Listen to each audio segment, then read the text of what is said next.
Јованче и Марика шетале низ шумата. Но овој пат, наместо камчиња, Јованче фрлал трошки од леб. Му се потрошиле камчињата?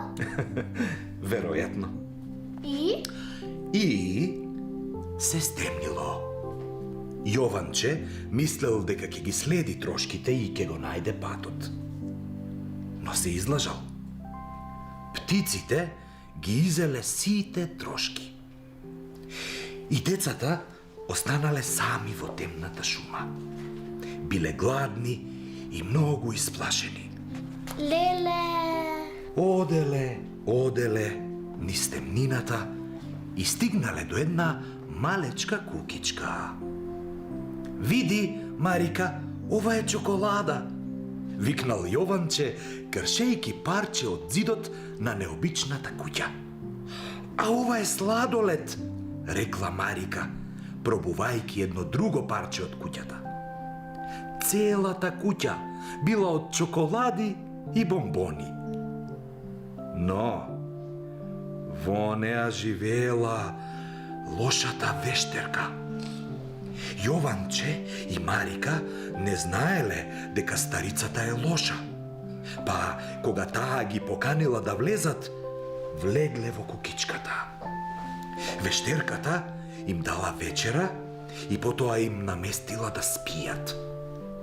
Утредента му рекла на Јованче: Дете мило, влези во собана со решетки да видиш нешто.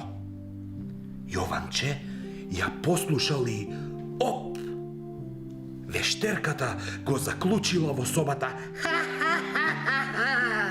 Марика ке ми готви и ке ми чисти, а за тебе, Јованче, ке смислам нешто многу пострашно. Леле! И? Што направиле Јованче и Марика? На Јованче му станало јасно дека старицата е многу лоша вештерка. А Марика многу плачела и попусто ја молела лошата вештерка да ги пушти да си одат дома. За среќа, лошата вештерка била стара и имала слаб вид. Па Марика искористила еден момент на нејзино невнимание и ја турнала вештерката во една голема печка и таму ја затворила. Уф! Навистина била многу лоша. И што се случило потоа? И потоа Марика успеала да го ослободи Јованче. Останале уште неколку дена во чоколадната куќа и си грицкале од шекерните прозорци, од покривот направен од сладолед, од чоколадните ѕидови. Третиот ден, сосема случајно, во куќата на лошата вештерка нашле ковчеже, полно со златници. Ги зееле златниците и си тргнале дома. Оделе и, за среќа, некако успеале да ја најдат нивната куќа. Татко им бил пресреќен што се вратиле.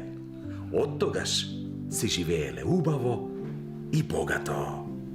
Не треба да се зема чоколади од непознати луѓе. Така. Од кога те познавам јас тебе?